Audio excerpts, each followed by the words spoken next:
Hi, welcome to my video. After months of cold weather and more snow than usual, we finally got up the best weather since last fall. So we headed to Old Town Alexandria, Virginia to celebrate a birthday and to walk around one of the most charming towns in the U.S. So join us as we spend a beautiful February afternoon and evening walking along King Street, the waterfront, and visiting some fascinating historical sites. We end the day with a birthday dinner at Virtue Feeding Grain near the waterfront. Hope you like the video. Dreams toward the sky, they come alive in their space and time. Watch the world with me while we're all alive. A prayer in a heart to see the world outside.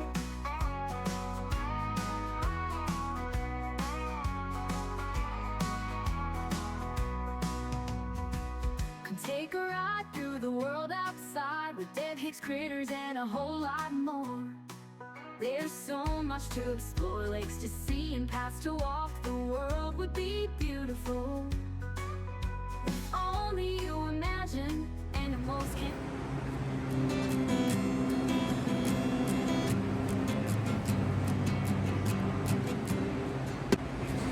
To do what? Celebrating your birthday, right? Not Old Town? And dinner? Right, Sean? Yep. Here, we're just waiting to go.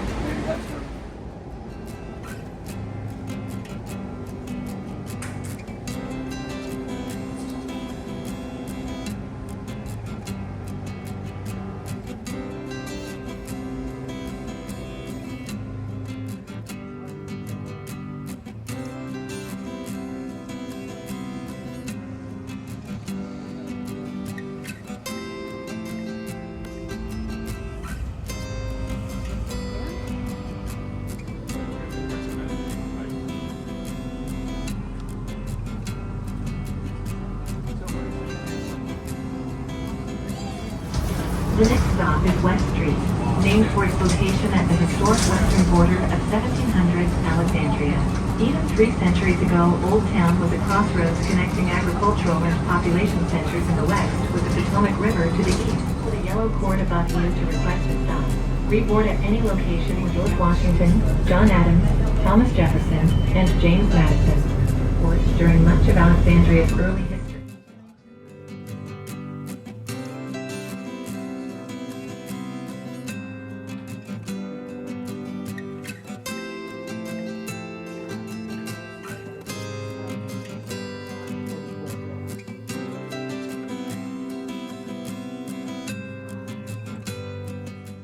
Apothecaries were just, a fancy word for a pharmacist. One of the bigger differences between, CVS pharmacy and old-fashioned pharmacy is that you didn't need a prescription. So you could walk in through those doors. An apothecary was considered a medical professional, so they knew a lot of information about medicine, and doctors trusted them. And so you could come in here and say you have a stomachache or a headache, and they'd be able to prescribe you different medications based off of a symptom. They weren't working off of underlying diseases. That wasn't until germ theory became widely accepted in the United States, which didn't occur until the Civil War. And so they were working off the 4 humors method, which means that if you were feeling sick, they thought it was because you had an excess of some form of humor in your body. So either black bile, yellow bile, phlegm, or blood. And so many of these are purgatives, meaning they cause you to expel phlegm through like coughing, or go to the restroom, bleed, or throw up in some cases. And that is because they're trying to even out your system. To orient you to smallpox. And that kind of talks about how this particular apothecary in Alexandria dealt with those diseases. And the beginnings of different inoculations that occurred for each disease. They also sold other items that weren't medicinal, so those are going to be like perfumes, sodas, candies, cleaning products, which you'll see a lot over here, spices for cooking, and that is because they had all the ingredients and they were a business, so they had to think of new ways to sell things, and they used the same ingredients to market things differently. I forgot, when did it transfer to become a museum? In the 30s. Okay. So the family declared bankruptcy in 1933, and 2 weeks later, the entire building and its contents went up for auction. The Virginia Landmark Society purchased it with the help of 2 donors, and it has remained a museum since the 30s. Different chemistry upstairs. Down here was more case by case. So upstairs, you would have had a lot of backup staff. So a lot of people who The mixing is up there too? yeah, they would mix things, they would make pills, and then they also had a lot of storage because during their heyday they wholesaled to 500 stores in the DC, Maryland, Virginia area, but also as far as West Virginia and North Carolina. Wow, I'm surprised they went out of business, but I guess the Depression did that to them, huh? Well, three backers happened the Depression, but not because they weren't making enough money, but the people they were wholesaling to weren't able to pay them back. Oh. Then the rise of chain pharmacies. So Walgreens becomes a big chain in 1904, and they're able to expand and create a business far beyond a single family apothecary can. So they're in competition with them. And the last one is like a combination of this particular family expanded too quickly, so they owned the entire block for storage, and we have records of them not being able to pay the rent or the mortgage on the building over there, which is now the Japanese restaurant restoration. Because everything that they've done is to maintain how it was, but not to like necessarily replace it. And then we also have like a staircase, which was not there when this was a business. They had a ladder, and the way they would get ingredients from upstairs was through these trapdoors. So we had like everything else, which is a lot of businesses went out of business in the 30s, and then Old Town was pretty dilapidated up until like the 80s. Yeah, I know. And the flooding from time to time. Yeah, the flooding, The flooding. the very, not like the best part of town. Yeah, exactly. Yeah. I remember, I worked just up the street in Fairfax for a few years. I remember coming down here when the river was flooding. And they're telling me to move the cars and everything, and watching the river, how fast it came up. I mean, it was scary how fast that river actually just came up. Oh, so it's been refaced. So the exteriors of a lot of these buildings have been like retouched, and sort of like the inside is replaced from this top. Yeah, And oh it's yeah. very like minted. You see the old photos? I felt like that was a big business. Yeah. When they came in, I could see them distributing all to the southeast, Maryland. Did you see the smallpox and the disease? Yeah, you know, they used to vaccinate for smallpox. If you had smallpox, and you go get a little bit and give it to you. If you look around, there's a lot of different things that we still use today, like the Shinola shoe polish. There's also Pepto-Bismol. So those had their early beginnings Those things also in the late 1800s, early 1900s. Well, there's more to see if you come before, okay? Okay. See the store areas and the mixing areas. Mm-hmm. Did you have to, the pharmacists have to get trained, or Yeah. they go through training? So it was a master to apprenticeship, Oh, and it so- was 5 to okay. 7 years. Okay. Schools, and so it wasn't, having a pharmacy degree wasn't a necessary thing. Yeah. But, so it was kind of like a trade, we respected them through their reputation. So they knew about anatomy Yeah. and all those diseases. Chemistry, they were chemists by Yeah, trade. chemists. The old same. Oil of worm seed. So, Storage, and that wasn't opened up until it became Okay, yeah. a museum. that's what I assumed. Any idea how old the busts are? The busts? Do they go back to 1792? They're in the photo, right? No, they do not go back to 1792. So the business started in 1792, but this building wasn't, they were conducting business 2 doors down. This building did not exist until 1805. 1805. I imagine these were brought in when, in the 1850s, because there was a lot of that, national and like revival, where they were trying to like,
now it's closed past it. Oh, okay.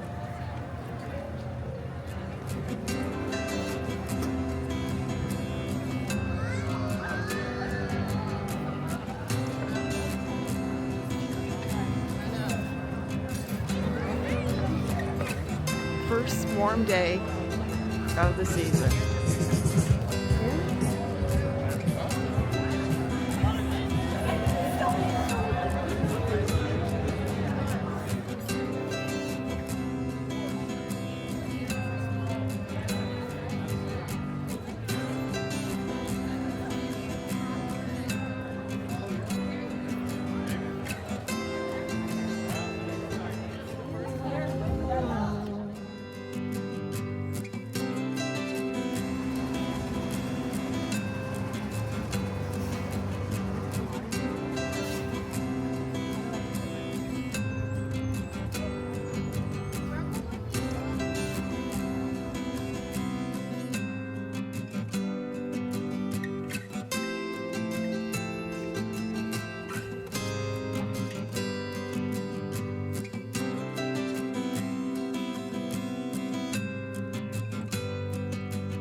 Used to be a Christmas store, but it's no more.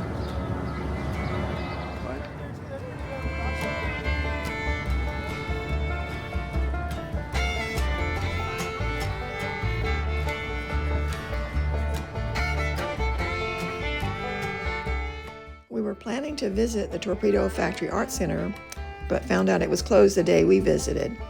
But it's well worth a visit. It's a historic waterfront building built during World War I, and it manufactured naval torpedoes. The factory eventually closed and was transformed in 1974 into one of the largest public art centers in the U.S. It's well worth a visit. Like I said, you can see working artists, galleries, and the artists actually creating their wares and selling them.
He's coming. This is not working, guys. You gotta be on the road. Yeah, you gotta be on the road, guys.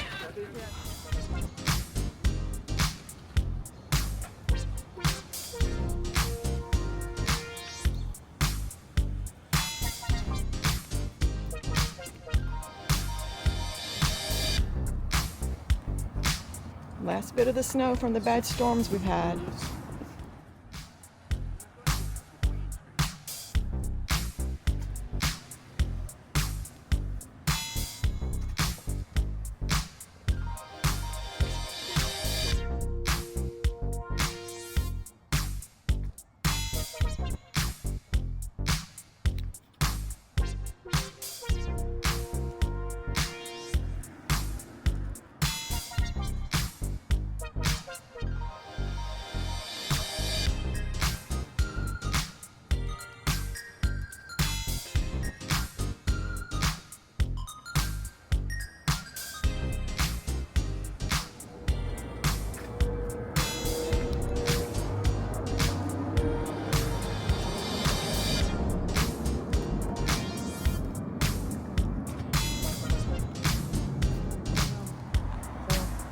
The narrowest house in Old Town Alexandria, the Spite House. It's very narrow. The Spite House is one of the narrowest houses in the U.S. It was built in 1830. This tiny house is only 7 feet wide. It was constructed between two larger houses as an act of spite to keep people in horse-drawn wagons from gathering in the alley. It is famous and a quirky landmark of Old Town Alexandria, and this was my first time visit to see it.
Like this place is ready for St. Patrick's Day.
say, gee, happy birthday.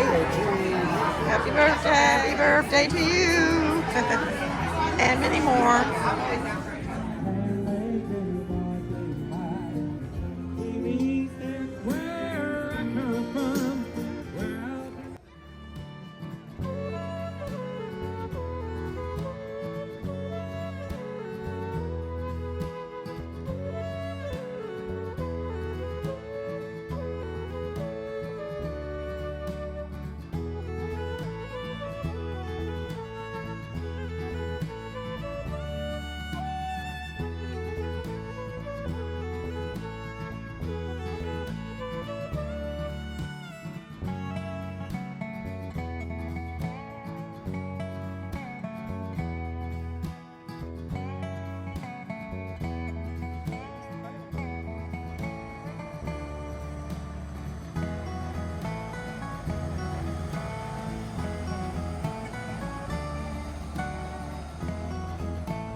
When is it going to open again?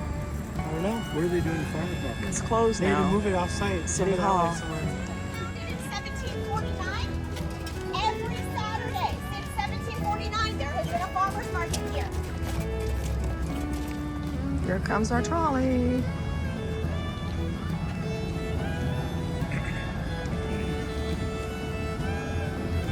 In?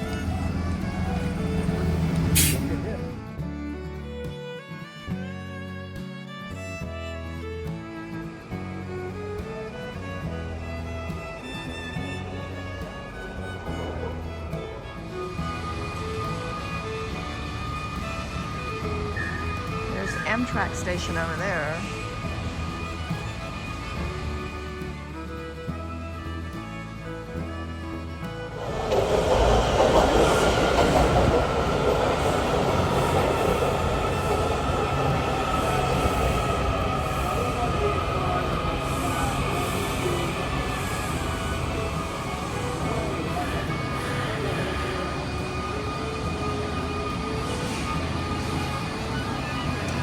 Doors opening.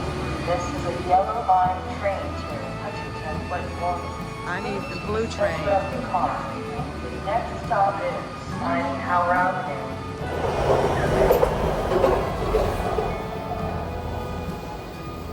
Next train is mine.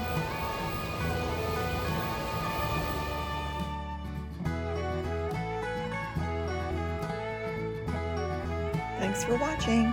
Please like, subscribe, and comment.